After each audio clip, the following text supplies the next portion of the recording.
आंखों से जब अश्क बहे और लबों पर हो मुस्कान, आंखों से जब अश्क बहे और लबों पर हो मुस्कान, ख्याल समझना ख्याल नहीं, उसमें छुपी मेरी पहचान। आप सभी को मेरा नमस्कार। मेरा नाम साक्षी है और मैं बस्ती उत्तर प्रदेश की निवासी हूँ।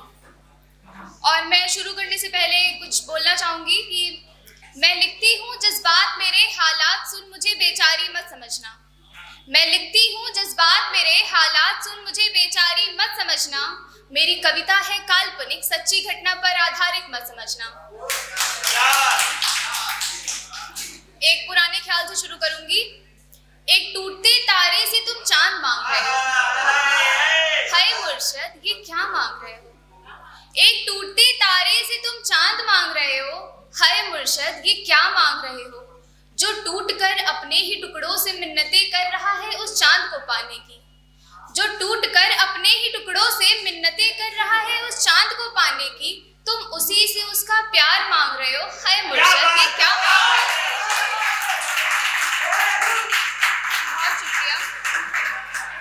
और एक मैंने अभी कल ही लिखने की कोशिश की थी, तो सुनिएगा कि क्यों घरों में ही घरों को बांट देते हैं लोग।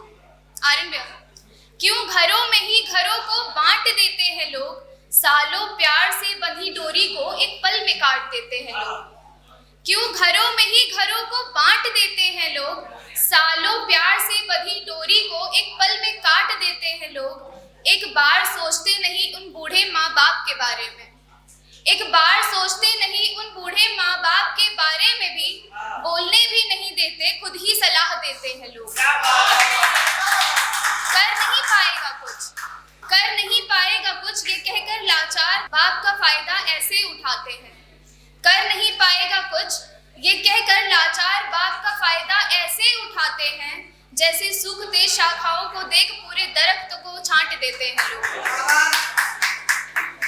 और एक मैंने मौत और जिंदगी के बीच में लिखा था कि खामखा ही बदनाम है ये मौत भी, गम सारे देती है ये जिंदगी। खामखा ही बदनाम है ये मौत भी, गम सारे देती है ये जिंदगी।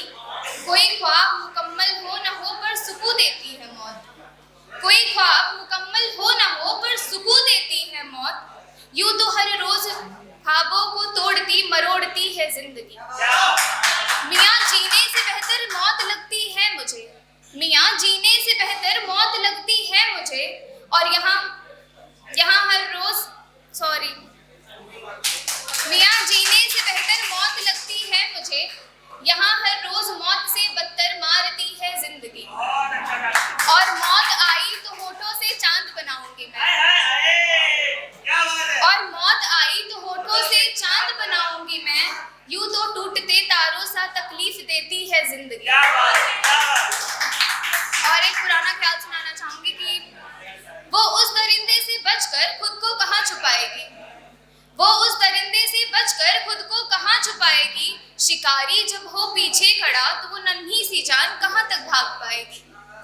भाग भी पाए वो बच्ची पर कैसे, भाग भी पाए वो बच्ची पर कैसे, जिसने अभी चलना ही नहीं सीखा वो कैसी दौड़ लगाएगी।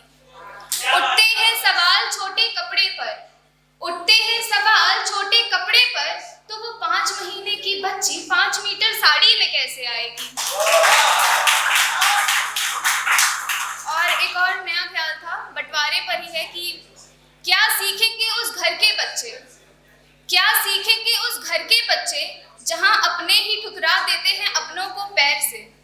क्या सीखेंगे उस घर के बच्चे, जहां अपने ही ठुकरा देते हैं अपनों को पैर से।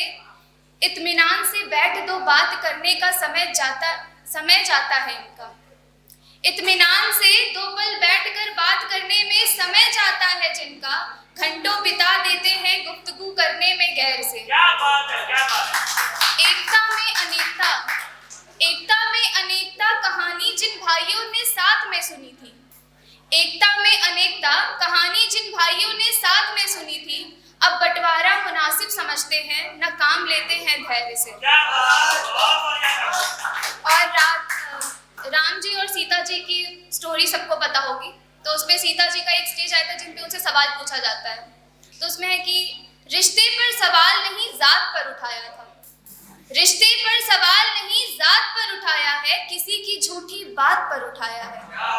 रिश्ते पर सवाल नहीं जात पर उठाया है, किसी की झूठी बात पर उठाया है। यूं तो वो कहती रही वो पाक है, यूं तो वो कहती रही वो पाक है। अग्नि परीक्षा दो ऐसा कहकर उसने उसके आत्मसम्मान पर सवाल उठाया है।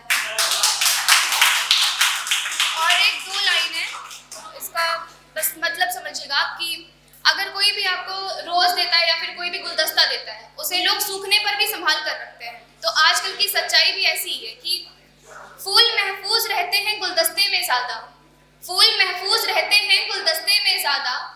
पेड़ में लगी हर कली पर सबकी नजर खराब रहती है। और आखिरी ख्याल सुनाकर अपनी जगह लूंगी कि अपने बारे में है। कहानी में मैं दिल में छुपी पीड़ लिख रही हूँ, कहानी में मैं अपने दिल में छुपी पीड़ लिख रही हूँ। किरदार को अपने इश्क के मरीज लिख रही हूँ, कहानी में मैं अपने दिल में छुपी पीड़ लिख रही हूँ। किरदार को अपने इश्क के मरीज लिख रही हूँ। हमारी मोहब्बत पर मैं पूरी जिल्द लिख सकती थी, हमारी मोहब्बत पर मैं पूरी जिल्द लिख सकती थी, पर पन्ने कम पड़ गए इसलिए आखिर में बस हीर लिख रही हूँ।